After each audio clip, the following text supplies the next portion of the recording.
अस्सलाम वालेकुम, voice of America Washington से मैं हूँ सारा जमान। आज के शो में तुर्की का शाम में कुर्द मिलिशिया के खिलाफ फौजी ऑपरेशन, अमेरिका और तुर्की के मफादात में एक तसादुम।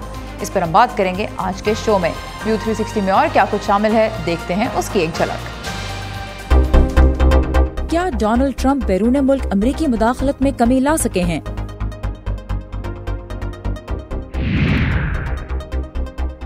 रोहिंग्या पनाहगजीन म्यांमार वापसी से खौफजदा क्यों?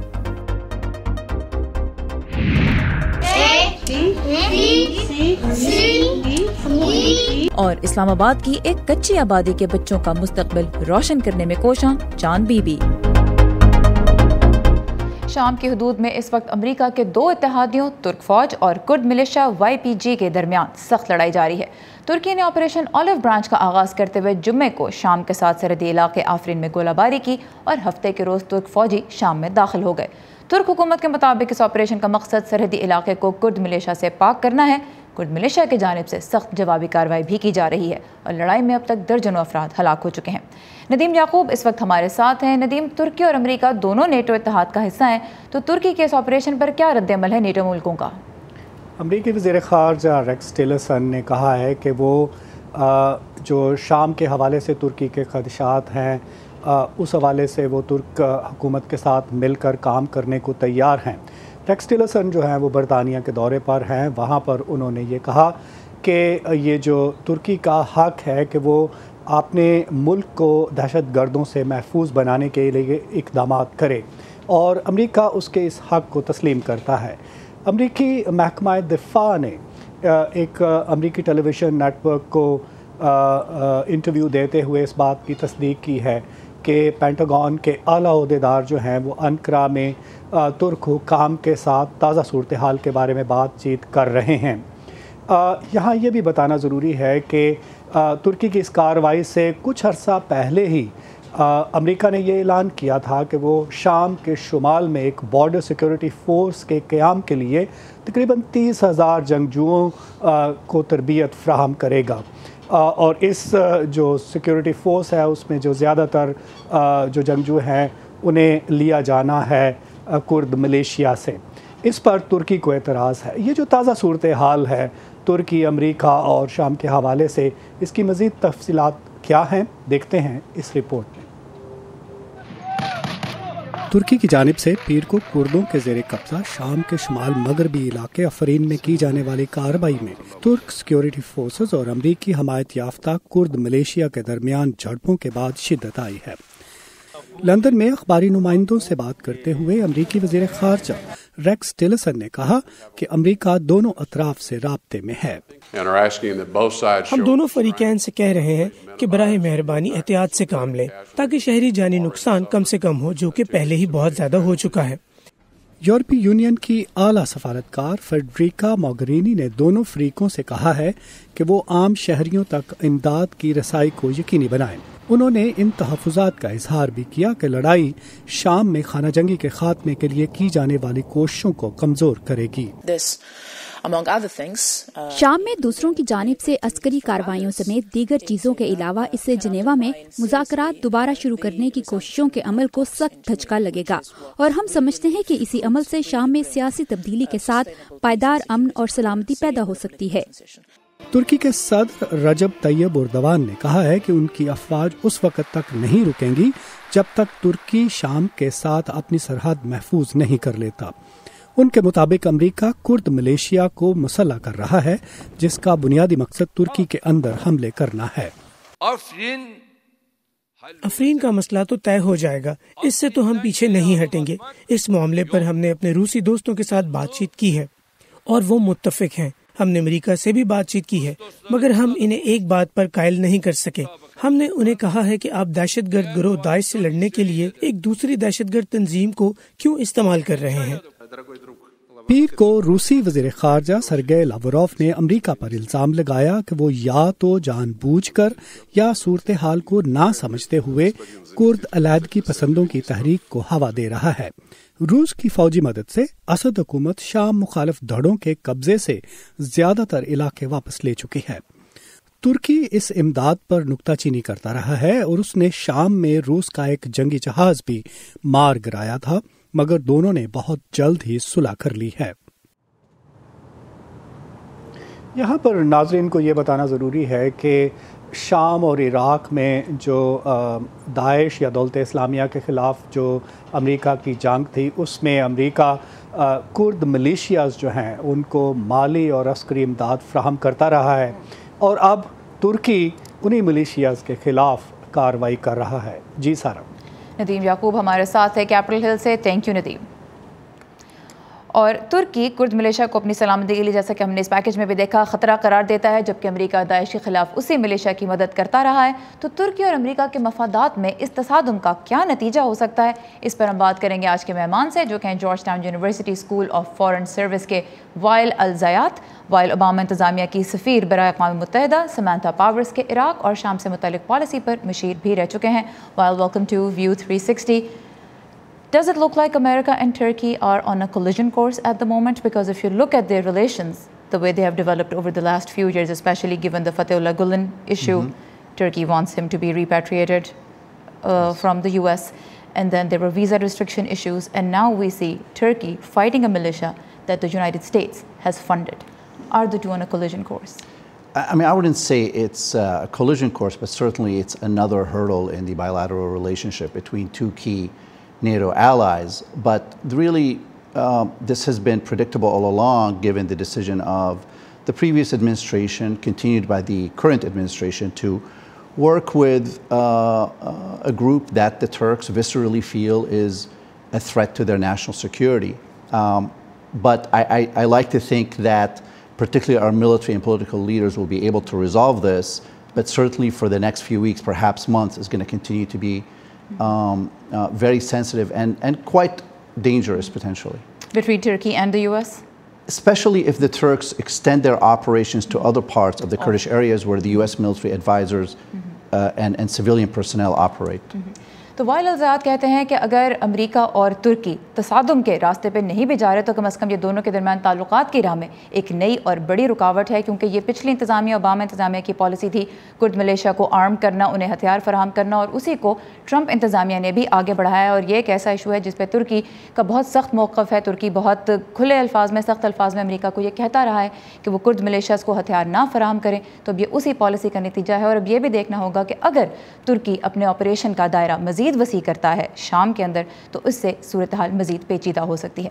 Why was it in America's interest to fund Kurdish militias when Turkey considers it a threat to its security?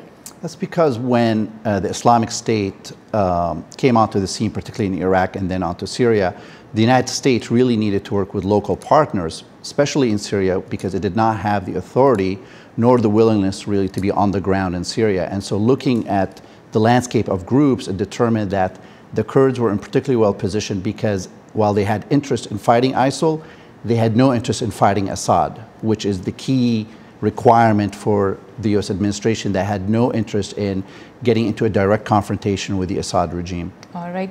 So अगरचे तुर्की कुर्द मिलिशिया को हथियार फराहम करने के सख्त खिलाफ था, अमेरिका के हक़ में अमेरिका ने इसको इसलिए अपने हक़ में एक बेहतर पॉलिसी जाना क्योंकि दाइश के ख़िलाफ़ लड़ने के लिए उसे मकामी पार्टनर्स की ज़रूरत थी, और ऐसे पार्टनर्स जो असद हुकूमत से डायरेक्टली ना लड़ना शुरू कर दें, और कुर्द मिलिशियाज़ वो पार्टनर थे जो अमेरिका को मिले। But this policy of funding local militias, creating proxies that fight within the region, has there ever been really successful if you look at the history of using proxies and the history of Middle East? Is this a successful strategy? I mean, it remains to be seen if we will be in Syria. You have to understand that this was born out of necessity, because simply in a place like Syria, with a raging civil war, where we do not have any contacts or relations, nor do we want to with a butcher like Bashar al-Assad, but yet you have an international terrorist organization sprouting in the middle of the Middle East, carrying out attacks not only in the heart of Syria and Iraq, but in other parts of the region and the world, even here in the United States. We had to look for local allies that we can work with and empower. And this is potentially good if you can get these local allies to work together and in some way work within a political context to reach some kind of more permanent solution to the conflict. But we're a long way off from that, and the potentials for it not working out are always there. So I don't completely disagree with you. Right. سوال کہتے ہیں کہ جہاں تک proxies کو funds فراہم کر کے ہتھیار فراہم کر کے استعمال کرنے کا تعلق ہے کہ لوکل پارٹنرز کو لوکل ملیشیاز کو ہتھیار فراہم کرتی ہیں عالمی طاقتیں کہ وہ ان کے مفادات کا تحفظ کریں کسی ریجن میں، یہ پالیسی کس حد تک کامیاب ہو رہی ہے سیریا میں اور اس کے علاوہ مشرق وسطیٰ میں، تو یہ ابھی دیکھنا باقی ہے. لیکن ایشو یہی ہے کہ لوکل جو گروپس ہیں ان کا استعمال کیا جائے، کیونکہ امریکہ اسد حکومت کے ساتھ کسی قسم کی پارٹنرشپ نہیں قائم کرنا چاہتا، کسی قسم کا تعلق نہیں قائم کرنا چاہتا داعش کے خلاف لڑائی میں. So now you did say that it remains to be seen what happens. What about the future of Syria? Right now so many parts of Syria are being controlled by different factions. Even if there is some kind of a political settlement at some level, when these militias have so much arms and funding, what would bring them to a table to negotiate and to actually lay down their arms? And would it be possible to have Syria the way it was 7 years ago? Well, first, it's a very important question. We need to understand things very clearly here. This whole mess was created because the president of Syria, Bashar al-Assad, refused to provide any pathway for political reform and answer the demands of the peaceful protesters. And in fact, responded extremely violently and now has continued to do so, backed by Iran and the Russians and other militias who've poured in and proceeded to destroy the country. Now, what you have now is certainly a case where the country is fragmented. It is broken into fiefdoms controlled by armed groups, the government and their allies, and putting it back together will be very, very difficult, if not impossible. I think it all depends, in my opinion, what the regional countries and the United States and Russia are able to work together among each other in terms of agreeing to the parameters of political solution and then supporting the reconstruction and reconciliation of the country. With that Saudi, Iranian, Turkish, American, and Russian agreement and real commitment, I think it's going to be unlikely. سو جب تک مقامی اور عالمی طاقتیں کسی قسم کا دائرہ کار نہیں ڈیولپ کرتی کہ سیریا میں کیا فیوچر ہوگا سیریا کا، کس کا کیا دائرہ کار ہوگا، تب تک سیریا کو اس شکل میں واپس لانا جو 2011 میں جب وہاں پہ سول وار کا آغاز ہوا تھا اس سے پہلے کی تھی، بہت مشکل ہوگا. اور وائل الزیات کا کہنا ہے کہ جو مسئلہ شام کی جو صورتحال ہے یہ اسد حکومت کا کھڑا کیا ہوا ہے. جب وہاں پہ تحریک چلی تھی مزید سیاسی اصلاحات کے لیے تو بشار الاسد نے اس کو پازیٹیو طریقے سے اس پہ رسپونڈ نہیں کیا، کسی قسم کی جو سیاسی اصلاحات تھیں ان کی کوشش نہیں کی بلکہ شدید قسم کا کریک ڈاؤن کیا. تو اب جو بین الاقوامی اور عالمی طاقتیں ہیں، خاص طور پہ امریکہ، روس، ایران، سعودی عرب، ان کو یہ پہلے بیٹھ کے طے کرنا ہوگا کہ سیریا کے مستقبل کے لیے وہ کیا کر سکتے ہیں، اور پھر اس کے بعد یہ کوشش کرنی ہوگی کہ جو مقامی ملیشیاز ہیں ان کو کس طرح سے ہتھیار ان کے جو ہیں وہ ڈالے جائیں اور سیریا کو کسی امن کی پرامن صورتحال کی جانب لے کے جایا جائے. لیکن بہرحال یہ کام ناممکن نہیں تو مشکل ضرور ہے وائل الزیات کی نظر میں. Wael, thank you very much for your time and for your insight, we really appreciate it. Thank you very much. اور کچھ بات امریکہ کی. 3 دن بند رہنے کے بعد آج امریکی حکومت کی سرگرمیاں ایک مرتبہ پھر معمول کے مطابق جاری ہیں. گزشتہ روز امریکی کانگریس میں 8 فروری تک حکومت کے لیے فنڈز فراہم کرنے کے ایک بل پر اتفاق کے بعد حکومت کا شٹ ڈاؤن ختم ہوا. تاہم حزب اختلاف کی ڈیموکریٹک پارٹی نے شرط رکھی ہے کہ حکومت کی جماعت ریپبلکن پارٹی اس دوران امیگریشن نظام میں اصلاحات پر کانگریس میں ووٹنگ کروائے گی، ورنہ 8 فروری کے بعد حکومت فنڈز نہ ملنے کے سبب پھر شٹ ڈاؤن کا شکار ہو سکتی ہے. ڈیموکریٹک پارٹی ان 8 لاکھ نوجوانوں کو ملک بدری سے بچانا چاہتی ہے جنہیں بچپن میں غیر قانونی طور پر امریکہ لایا گیا تھا. اور 2016 کے انتخابات میں امیدوار ڈونلڈ ٹرمپ نے بیرون ملک امریکی مداخلت میں کمی لانے کا وعدہ کیا تھا. لیکن اگر صدر ڈونلڈ ٹرمپ کے اقتدار کے پہلے 1 سال پر نظر ڈالی جائے تو معاملہ کچھ مختلف نظر آتا ہے. مزید تفصیلات اس رپورٹ میں. اگر میں صدر بنا تو قومی تعمیر نو کو فوری اور مکمل ختم کر دیا جائے گا. صدارتی امیدوار کی حیثیت سے ڈونلڈ ٹرمپ نے غیر ملکی مداخلت پر ایک بہت ہی مختلف اپروچ رکھنے کا وعدہ کیا تھا. ہم اب تک مشرق وسطیٰ میں $6 کھرب خرچ کر چکے ہیں. ہم اپنے ملک کو دوبارہ از سر نو تعمیر کر سکتے تھے. سالوں سے صدر ٹرمپ امریکی جنگوں پر تنقید کرتے ہوئے انہیں جانی اور مالی زیاں کہتے آئے تھے، لیکن اپنی صدارت کے پہلے سال میں ڈونلڈ ٹرمپ نے یہ تنازعات کس طرح سنبھالے؟ اس کا مختصر جواب ہے کوئی بڑی تبدیلی نہیں آئی ہے. حقیقت میں صدر ٹرمپ ثابت کر چکے ہیں کہ انہیں امریکہ سے باہر طاقت کے استعمال میں کوئی ہچکچاہٹ نہیں. صدر ٹرمپ کے منصب سنبھالنے کے بعد سے مشرق وسطیٰ اور شمالی افریقہ میں امریکی افواج 3 گنا زیادہ ہو گئی ہیں. پچھلے سال 2016 کے مقابلے میں امریکہ نے عراق اور شام میں 30% زیادہ بمباری کی اور افغانستان میں اس سے بھی 3 گنا زیادہ بم گرائے گئے. ڈرون اور فضائی حملے بھی 2017 میں بڑھتے نظر آئے، خصوصاً پاکستان، لیبیا، یمن اور صومالیہ میں. पिछले साल के मुकाबले में यमन पर हमले 3 गुना और सोमालिया पर दुगने हुए हैं। इसकी बड़ी वजह यह है कि इन ममालिक को ऐसे मकामात करार दिया गया है जहां जंगें जारी हैं। इसका मतलब ये हुआ कि वहां अमेरिका को हमलों के लिए कम पाबंदियों का सामना है। इस सब को इकट्ठा करके देखा जाए तो सदर ट्रंप की हिकमत अमली भी माजी की पॉलिसी से कुछ कम मदाखलत पसंद नहीं। अगर फर्क है तो ये कि ये कुछ ज्यादा जारहाना रही है, ये कहते हैं केटो इंस्टीट्यूट के क्रिस्टोफर फ्रेवल।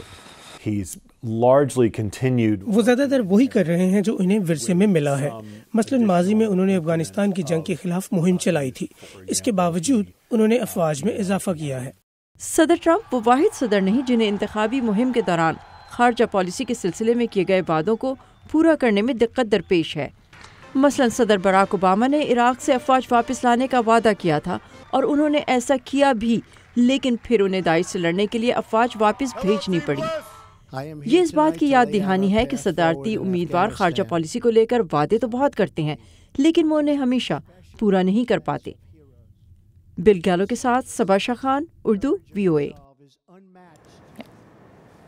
और मौलाकंड की चांद बीबी पाकिस्तान में इस्लामाबाद के बच्चों की तालीम के लिए क्या कुछ कर रही हैं, ये हम आपको दिखाएंगे कुछ ही देर में। पहले आइए एक नज़र डालते हैं दुनिया भर से मिलने वाली कुछ अहम खबरों पर हमारे आज के वर्ल्ड व्यू में।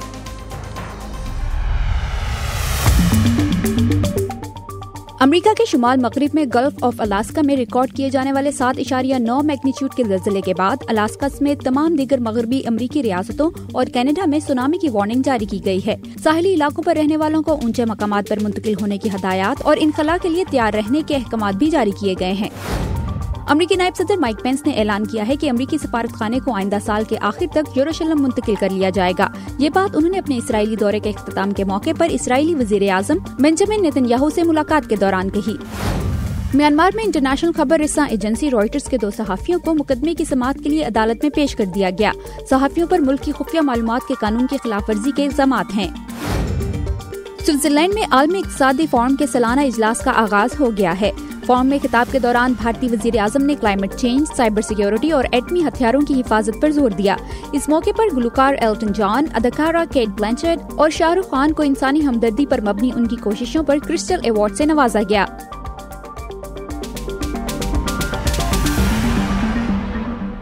बांग्लादेश में मुकीम रोहिंग्या पनाहगज़ीनों की म्यांमार वापसी का अमल आज से शुरू होना था, लेकिन बांग्लादेश हुकूमत ने पनाहगज़ीनों की फहरिस्त मुकम्मल करने के लिए मजीद वक्त मांगा है। दूसरी जानिब लाखों रोहिंग्या को डर है कि वतन वापसी पर उनकी जिंदगियों को खतरा भी हो सकता है।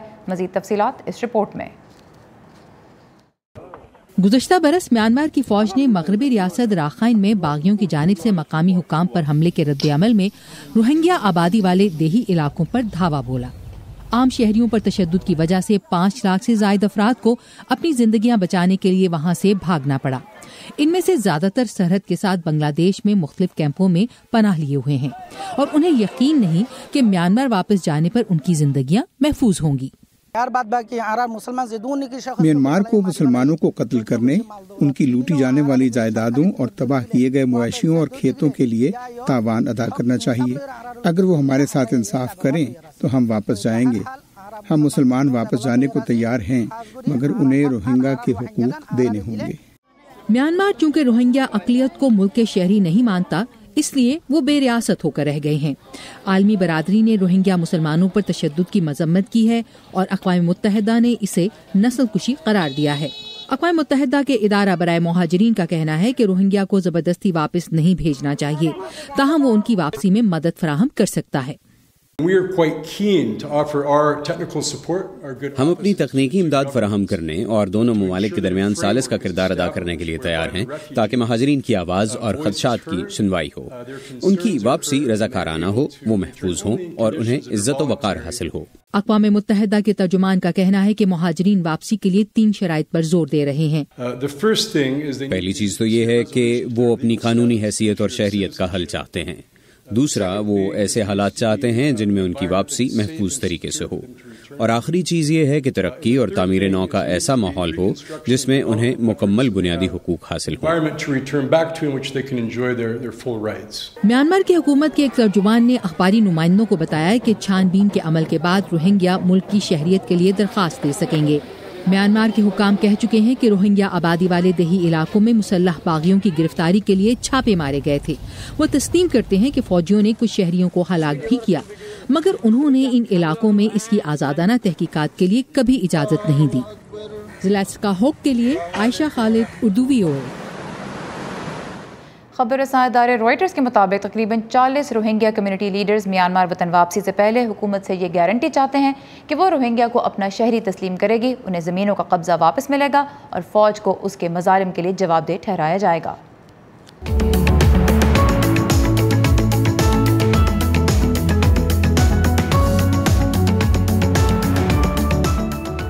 इस्लामाबाद के एक इंतहाई पौश इलाके से कुछ ही दूर एक बहुत बड़ी कच्ची आबादी वाक़ है। यहाँ वो ख़ानदान रहते हैं जो दिन भर दारुल हुकूमत के बड़े बड़े मकानों में काम तो करते हैं, लेकिन अपने छोटे छोटे ख्वाब भी पूरे नहीं कर पाते, जैसे अपने बच्चों को तालीम दिलाना। आज के एजुकेशन सेगमेंट में आए मिलते हैं मालाकंड से आई चांद बीबी से, जिन्होंने खुद भी 24 साल की उम्र में पढ़ना लिखना सीखा और अब इस कच्ची आबादी के बच्चों को मुफ्त तालीम दे रही हैं।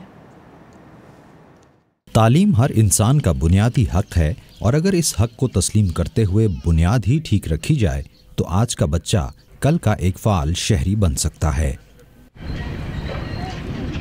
यही सोच लेकर चांद बीबी ने इस्लामाबाद के निवाह में वाक़े इस बस्ती के बच्चों को तालीम देने का बीड़ा उठाया, लेकिन इसके पीछे बचपन से पढ़ने का शौक़ और इससे महरूमी भी कारफरमा थी, जिसकी वजह से वो खुद 25 साल की उम्र तक स्कूल नहीं जा सकीं, क्योंकि क़दामत पसंद मुआशरे में लड़कियों की तालीम को मायूब तस्वुर किया जाता था।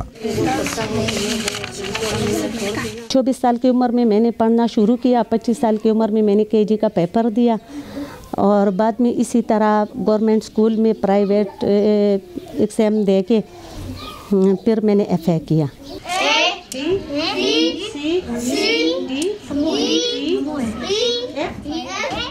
बहुत महदूद वसाइल और नाकाफ़ी ताउन के साथ चांद बीबी 2 मुख्तलिफ मकामात पर गरीब ख़ानदानों के बच्चों को मुफ्त तालीम देने के अलावा लड़कियों और ख़वातीन को सिलाई कढ़ाई की तरबियत भी फराहम कर रही हैं। 6 साल हो गई है कि इस तरह ये सिलाई कढ़ाई और बच्चों को पढ़ाती हूँ मुफ्त में, तो मुश्किलात तो बहुत ज़्यादा है मगर हौसला नहीं हारती। ये सिस्टम हमारा ठीक नहीं है जिस तरह है। मैं चाहती हूँ ना कि ये जो मेरे स्टूडेंट है, ये मेरे बच्चे हैं, ये भी कुर्सी में बैठ के पढ़े।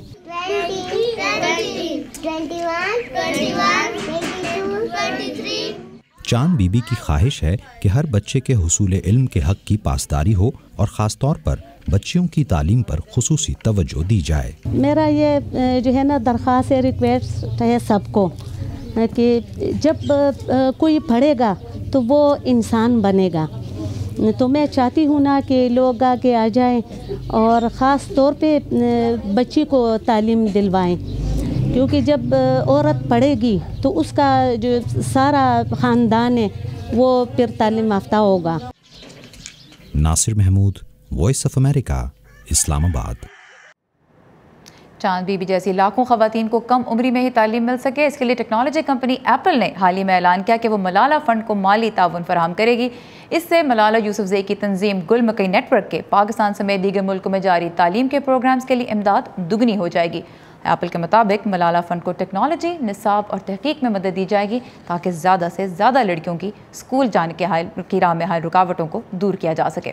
और ये था हमारा आज का व्यू 360। आपको कैसा लगा हमें ज़रूर बताइएगा। फीडबैक के लिए आइए facebook.com/VOA उर्दू के पेज पे।